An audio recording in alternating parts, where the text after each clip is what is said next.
तर आजच्या व्हिडिओमध्ये आपण पाहणार आहोत चतुर्थीला अंगारकी हे नाव कसं पडलं।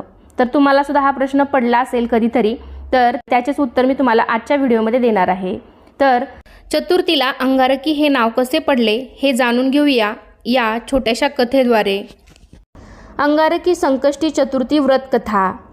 गणेश भक्त आणि वेदवेत्ते अग्निहोत्री ऋषी भरद्वाज अवंती नगरीत राहत होते।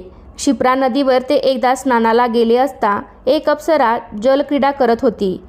तिला पाहून भारद्वाज ऋषींचे तेज द्रवीभूत झाले। ते तेज पृथ्वीने धारण केले। त्यानंतर पृथ्वीला जो पुत्र झाला तो जास्वंदीच्या फुलासारखा लाल होता। तो 7 वर्षाचा झाल्यानंतर पृथ्वीने त्याला ऋषींच्या स्वाधीन केले। त्यांनी त्याचे उपनयन केले, वेद शिकवले आणि गणेश मंत्र देऊन उपासना करायला सांगितलं। त्यानंतर तो मुलगा अरण्यात गेला। त्यानं 1 सहस्र वर्ष तप करून गणेशाला प्रसन्न केलं। श्री गणेश प्रसन्न झाले व त्यांनी त्या मुलाला दर्शन देऊन इष्टवर मागण्यास सांगितले। तो मुलगा म्हणाला की मला स्वर्गात राहून अमृतप्राशन करावयाचे आहे। माझे नाव त्रिलोक्यात विख्यात व्हावे। आज जी चतुर्थी आहे ती सर्वांना कल्याणकारी हो। यावर श्री गणेशाने आज जी चतुर्थी आहे ती सर्वांना कल्याणकारी हो असं वरदान त्या मुलाला दिलं। श्री गणेश त्या मुलाला म्हणाले, तुझं नाव भूमिपुत्र म्हणून भौम, अकारकासारखा लाल आहे म्हणून अंगारक व शुभ करण्याची शक्ती असेल म्हणून मंगल असेही तू प्रसिद्ध होशील। या चतुर्थीला अंगारकी म्हणतील व हे व्रत करणाऱ्यांना ऋणमुक्त करणारी व पुण्यप्रद ठरेल। तुला आकाशात ग्रहामध्ये स्थान मिळेल व तू अमृतपान करशील असा वर त्याला गणेशाने दिला। तोच वार मंगळवार होता आणि गणेशाच्या वरदानामुळे अंगारकी चतुर्थीला अत्यंत महत्त्व प्राप्त झालं।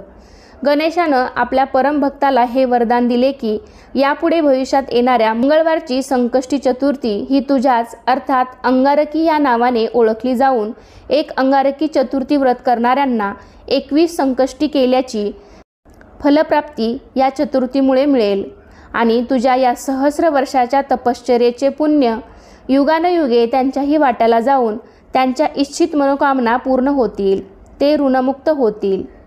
ज्या गणेश भक्तांना प्रतिमासी येणाऱ्या संकष्टी चतुर्थीचे व्रत करणे जमत नसल्यास अशा व्यक्तींनी अंगारकी मात्र न विसरता व न चुकता आवर्जून करावी की ज्यामुळे 21 संकष्टी केल्याची फलश्रुती नक्कीच लाभेल असे वेदवचन ही दिले गेले आहे। व्रताच्या दिवशी सकाळपासून उपोषण करावे। सायंकाळी पुन्हा स्नान करून चंद्रोदय झाल्यावर गणेशाची षोडोपचारपणे पूजा करावी। पूजेनंतर आरती म्हणून मंत्रपुष्प वाहून तुपात तळलेल्या 21 मोदकाचा नैवेद्य दाखवावा। चंद्रदर्शन घेऊन किंवा पाटावर चंद्राची आकृती काढून त्यावर गंधफुलं वाहून नमस्कार करावा।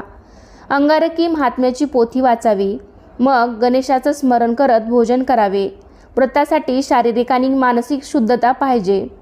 अंगारकी चतुर्थीला श्लोक म्हणून चंद्रदर्शन करून हा उपवास सोडावा। मला आशा आहे की या छोट्याशा कथेद्वारे चतुर्थीला अंगारकी हे नाव कसे पडले हे तुम्हाला समजले असेल। तर कसा वाटला तुम्हाला हा छोटासा व्हिडिओ नक्कीच मला कमेंटद्वारे सांगा। अजूनही काही तुमचे प्रश्न असतील तर मला कमेंटद्वारे नक्की विचारू शकता।